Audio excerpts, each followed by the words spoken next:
जय माता महालक्ष्मी। माता महालक्ष्मी की कृपा सदैव सदैव सभी भक्तों पर बरसती रहे।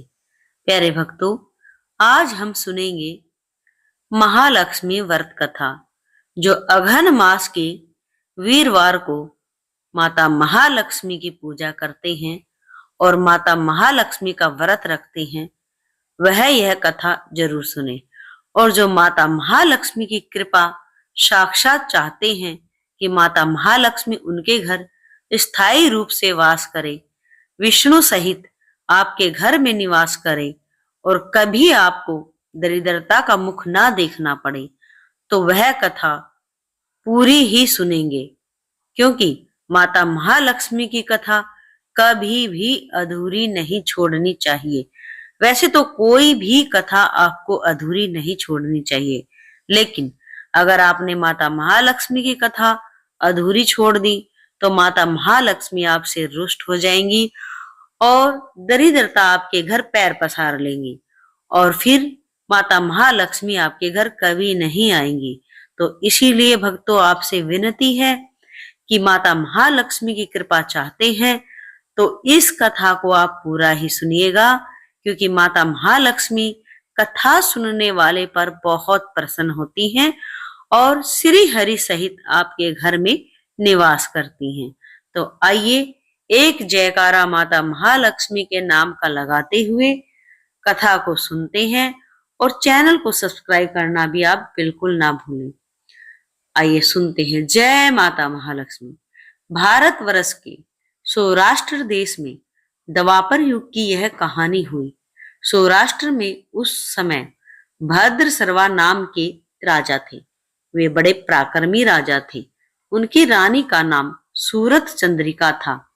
रानी दिखने में बहुत सुंदर और सुलक्षणा थी तथा पतिव्रता थी।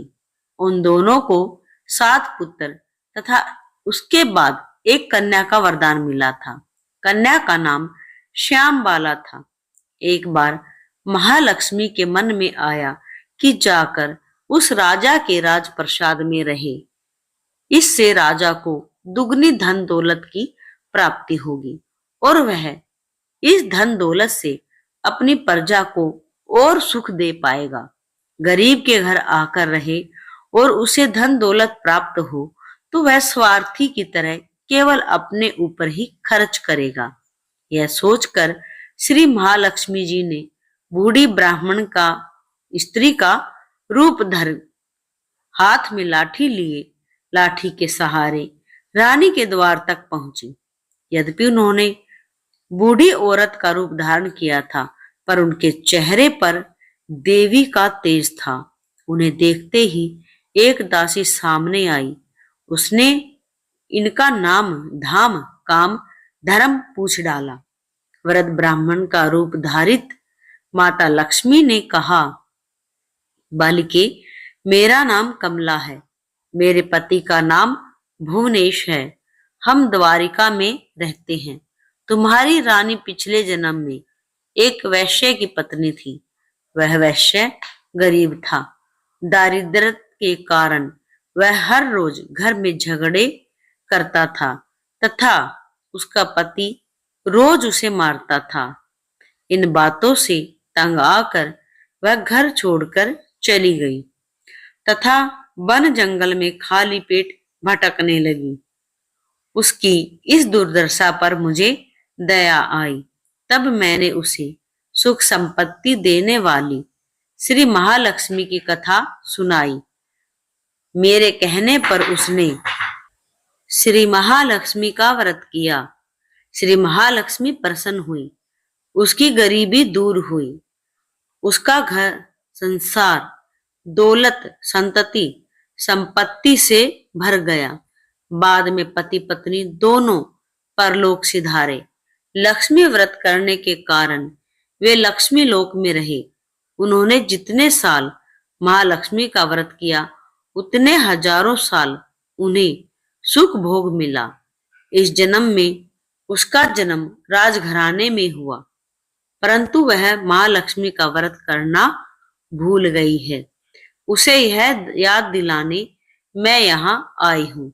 बुढ़िया की बातें सुनकर दासी ने उन्हें प्रणाम किया तथा श्री महालक्ष्मी का व्रत किस तरह किया जाए इस बारे में पूछा। तब माता ने उस दासी को सारी पूजा की विधि तथा महिमा बताई। उसके बाद वह दासी माता को प्रणाम कर रानी को बताने अंदर चली गई। राज वैभव में रहते हुए रानी को अपने ऐश्वर्य का बहुत घमंड हुआ था। संपत्ति तथा अधिकार की वजह से वह उन्मत्त हो गई थी। दासी द्वारा बताई गई बुढ़िया की बातें सुनकर वह आग बबूला होकर राजद्वार पर आकर बुढ़िया रूपी श्री महालक्ष्मी पर बरस पड़ी। उसे यह मालूम ही नहीं था कि श्री महालक्ष्मी माता बुढ़िया का रूप धारण किए द्वार तक आई हैं, परंतु रानी का इस कदर रुख बर्ताव तथा अपना अनादर देख माता ने वहां ठहरना ठीक न समझा। वे वहां से चल पड़ी। राह में उन्हें राजकुमारी श्यामबाला मिली। उन्होंने श्यामबाला को सारी बात बताई।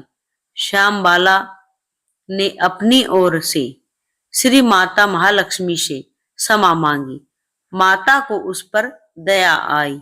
उन्होंने श्यामबाला को श्री महालक्ष्मी व्रत के बारे में बताया। उस दिन अघन मार्गशीर्ष माह का पहला गुरुवार था। श्यामबाला ने परम श्रद्धा से श्री माता महालक्ष्मी का व्रत रखा। फलस्वरूप राजा सिद्धेश्वर के सुपुत्र मालाधर से उसका विवाह हुआ। वह धन दौलत ऐश्वर्य वैभव से मालामाल हो गई। पति के साथ ससुराल में आनंद से दिन बीतने लगे। इधर श्री महालक्ष्मी का रानी पर प्रकोप हुआ। फलस्वरूप राजा भद्रसर्वा का राज्य एवं राज कारोबार सब नष्ट हो गया। यहाँ तक कि खाने के लाले पड़ गए। ऐसी हालत में एक दिन रानी ने राजा से निवेदन किया, हमारा दामाद इतना बड़ा राजा है, धनवान है, ऐश्वर्यशाली है, क्यों न उसके पास जाएं, अपना हाल उसे बताएं, वह जरूर हमारी मदद करेगा। इस बात पर राजा भद्रसर्वा दामाद के पास रवाना हुए। राज्य में पहुंचकर एक तालाब के किनारे थोड़ी देर विश्राम लेने के लिए ठहरे। तालाब से पानी लेने आते जाते दासियों ने उन्हें देखा। उन्होंने विनम्रता से उनकी पूछताछ की। तब उन्होंने यह मालूम हुआ कि वे रानी श्यामबाला के पिता हैं। तो दौड़ते हुए जाकर उन्होंने रानी को सारी बात बताई। रानी ने दासी के हाथ राज परिधान भेजकर बड़े ठाट बाट से उनका स्वागत तथा आदर सत्कार किया, खान पान कराया। जब वे लौटने लगे तो सोने की मोहरों से भरा घड़ा दिया।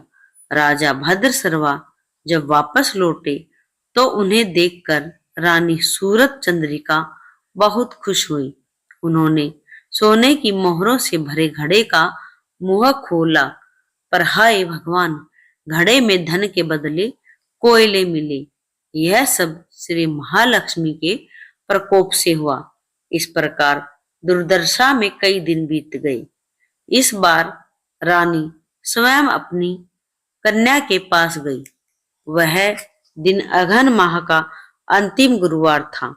श्यामबाला ने श्री महालक्ष्मी का व्रत किया, पूजा की, अपनी माता से भी व्रत करवाया।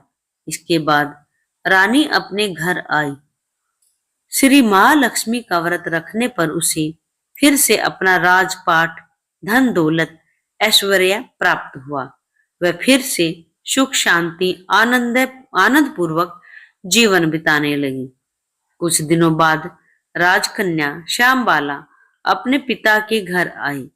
उसे अपने घर देखकर सूरज चंद्रिका को पुरानी बातें याद आई।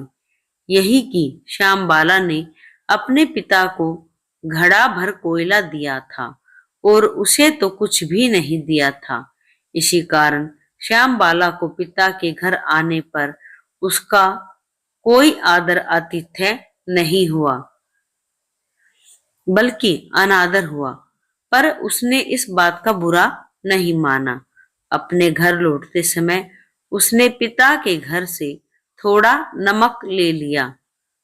अपने घर लौटने पर उसके पति ने पूछा, अपने मायके से क्या लाई हो? इस पर उसने जवाब दिया, वहां का सार लाई हूं। पति ने पूछा, इसका क्या मतलब हुआ? श्यामबाला ने कहा, थोड़ा धीरज रखें, सब मालूम हो जाएगा। उस दिन श्यामबाला ने सारा भोजन नमक डाले बिना ही परोसा। पति ने खाना चखा।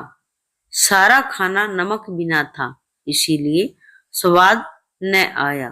फिर श्यामबाला ने थाली में नमक डाला। इससे सारा भोजन स्वादिष्ट लगने लगा। तब श्यामबाला ने पति से कहा, यही है वह मायके से लाया हुआ सार। पति को उसकी बात सही लगी। फिर वह दोनों हंसी मजाक करते हुए भोजन करने लगे।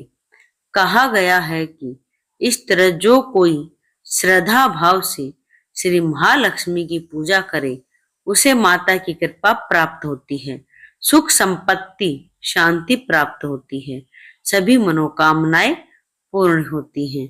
परंतु यह सब प्राप्त होने पर माता की पूजा को भूलना नहीं चाहिए। हर गुरुवार को व्रत पाठ कर कथा सुननी चाहिए। इस तरह माता महालक्ष्मी की महिमा भक्तों को सुनानी चाहिए। इससे मनोकामना जल्दी पूरी होती है। आइए मार्गशीर्ष महालक्ष्मी की दूसरी कथा सुनते हैं। एक गांव में एक गरीब ब्राह्मण रहता था। वह नित्य प्रति भगवान विष्णु की आराधना करता था। उसकी पूजा भक्ति से प्रसन्न हो, उसे भगवान विष्णु ने दर्शन दिए और ब्राह्मण से वर मांगने के लिए कहा। तब ब्राह्मण ने लक्ष्मी जी का निवास अपने घर में होने की इच्छा जाहिर की। तब श्री विष्णु ने लक्ष्मी जी की प्राप्ति का मार्ग बताया। उन्होंने बताया कि मंदिर के सामने एक स्त्री आती है जो यहाँ आकर उपले थापती है। तुम उसे अपने घर आने का आमंत्रण देना, वही देवी लक्ष्मी है।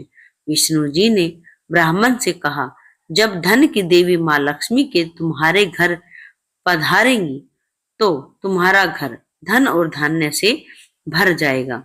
यह कहकर श्री विष्णु जी चले गए। अगले दिन सुबह वह मंदिर के सामने ही बैठ गया।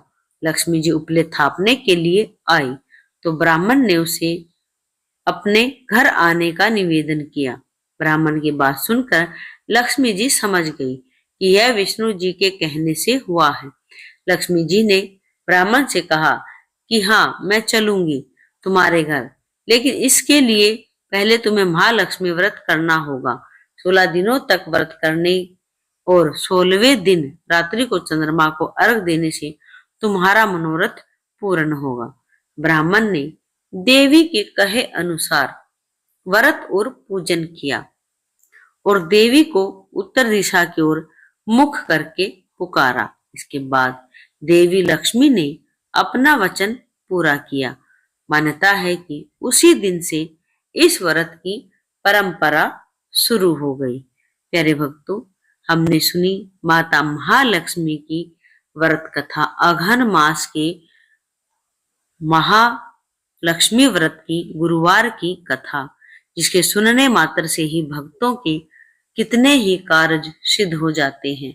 और जिन भक्तों ने यह कथा पूरी सुनी है वह हमें कमेंट करके जरूर बताएं कि आपने यह कथा पूरी सुनी है और कथा सुनकर आपको कैसा लगा, कथा आपको कैसी लगी, कमेंट करके हमें जरूर बताएं।